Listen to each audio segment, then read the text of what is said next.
আমার স্নেহে 2024 সালে উচ্চ মাধ্যমিক পরীক্ষার্থী তথা প্রিয় ভাই বোনদের জানাই সুরজিৎ মান্না ক্রিয়েশনস চ্যানেলের পক্ষ থেকে সুস্বাগতম। আশা করি তোমরা সকলে বর্তমান পরিস্থিতিতে ভালো এবং সুস্থ আছো।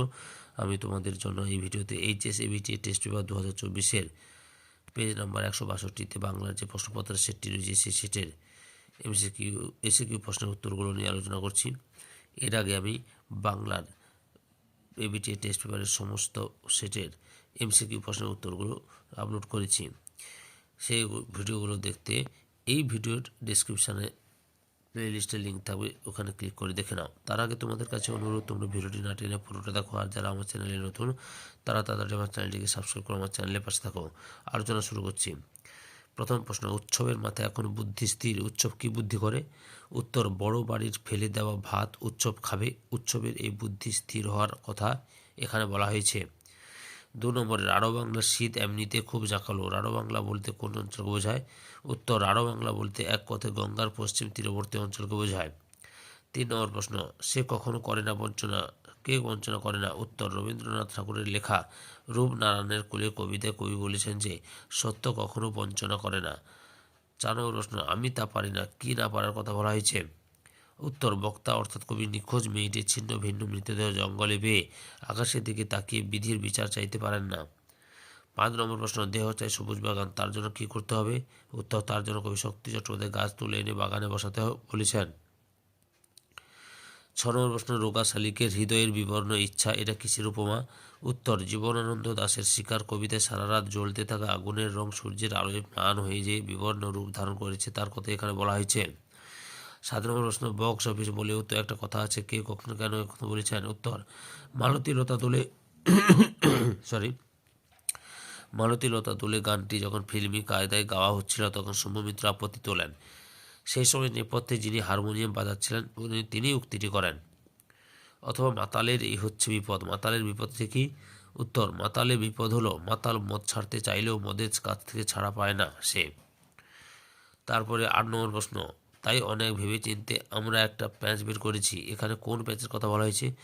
উত্তর, বহুরূপী নাট্যগোষ্ঠীর তীব্র অর্থ সংকটের সময় শম্ভু মিত্র এমন এক আঙ্গিক নির্ভর অভিনয় রীতির কথা ভাবেন যেখানে প্রয়োজনীয় নাট্য উপকরণকে অগ্রাহ্য করে দর্শকের সামনে কীভাবে নাটককে আকর্ষণীয়ভাবে উপস্থাপিত করা যায় সেই প্যাঁচের কথা এখানে বলা হয়েছে। 9 নম্বর প্রশ্ন, সে কি আর ফুরবে, কি ফেরার কথা বলা হয়েছে? উত্তর, যৌবন তথা যৌবনের স্মৃতি বিজড়িত দিনগুলির ফেরার কথা বলা হয়েছে। 9 নম্বর প্রশ্ন, উনি রীতিমতো হতভম্ব হয়ে উনি কী করলেন? উত্তর, দুগ্গালের লেখাটা দুগ্গাল হবে, এটা একটু স্পেলিং মিস্টেক হয়ে গেছে, দুয়ালের নয়, এটা হচ্ছে দুগ্গালের লেখা লৌকিক গল্পে হতভম্ব বলি কান্ধারি ক্ষিপ্ত হয়ে পাথরের একটা চাঙড় নানকের দিকে গড়িয়ে দিলেন।